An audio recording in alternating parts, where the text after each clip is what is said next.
शाबान का नाम इहादीसी मुबारका में आता है और उसके बारे में इम्मत में दो तबके पाए जाते हैं।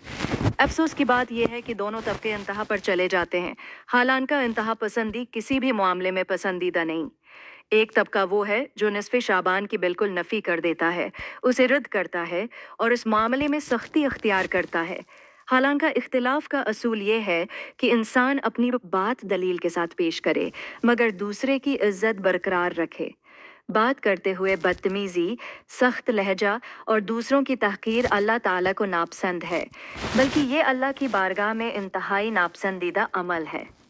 दूसरा तबका वो है जिसने इस रात में ऐसी बहुत सी चीज़ें शामिल कर दी हैं जिनकी कोई असल नहीं। ये रवैया भी दरअसल नहीं, क्योंकि देन में अपनी तरफ से इजाफा करना भी गमराही है। दरअसल और महफूज रास्ता आतदाल का है, न मुकम्मल इनकार, न बेबुनियाद रसूमात। आतदाल की बात यह है कि निस्फ़ शाबान की रात की फजीलत के बारे में तकरीबन 10 सहाबा इकराम से रिवायात मनकूल हैं, जिनमें हज़रत अबू बकर सदीक रज़ी अल्लाह अन्ना और हज़रत आयशा रज़ी अल्लाह अन्हा भी शामिल हैं। अगरचा इनमें से हर हदीस अलग अलग देखें तो ज़ाइफ है, और असूल ये है कि ज़ाइफ हदीस से आकीदा या फ़र्ज़ इबादत साबित नहीं होती।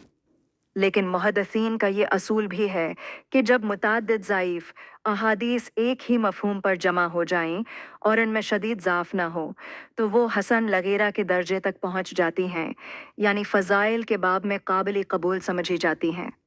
उसी बुनियाद पर अहले इल्म ने इस रात की फ़जीलत को कबूल किया है, न कि कोई नई इबादत ईजाद करने के लिए।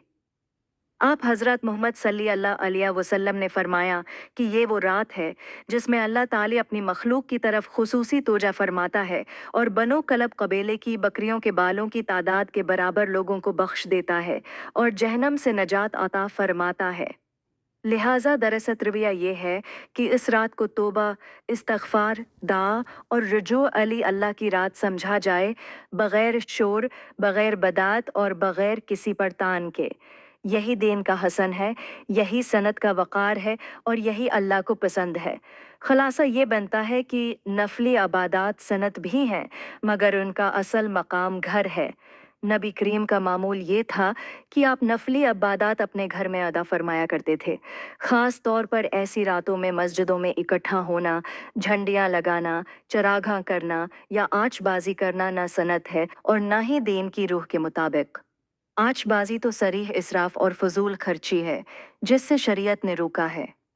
मेरी गुज़ारिश ये है कि अगर हमें वाकई संत पर चलना है तो मस्जिद को सिर्फ फ़राइज़ के लिए रखें और नवाफिल के लिए अपने घरों को आबाद करें।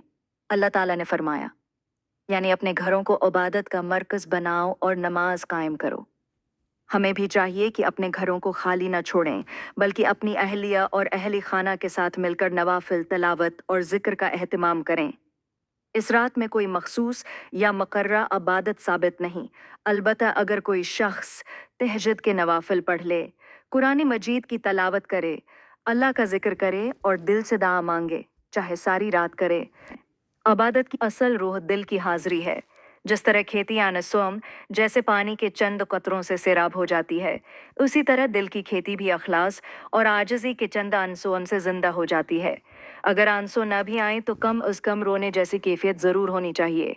जहाँ तक रोज़े का ताल्लुक है तो इब्न माजा की रिवायत मुहद्दिसीन के नज़दीक शदीद ज़ईफ़ है, बल्कि अल्लामा अलबानी रहमा अल्लाह ने उसे मौज़ू करार दिया है। इसलिए उस नीयत से रोज़ा रखना कि ये नबी की सनत है, दरस्त नहीं, क्योंकि इस तरह बदात लाज़िम आती है। अलबत्ता अगर कोई शख्स वैसे ही नफली रोज़ा रखना चाहे बग़ैर सनत समझने के, तो इसमें इंशा अल्लाह कोई कबाहत नहीं, लेकिन संत करार देकर रोज़ा रखना दरअसल नहीं, क्योंकि इस रिवायत के ज़ाफ़ पर तमाम मुहद्दिसीन का इत्तिफ़ाक़ है। अगर बात दिल तक पहुंची हो तो चैनल को सब्सक्राइब करें। ये इल्म दीन अमानत है, आगे पहुंचाना आपका साथ है।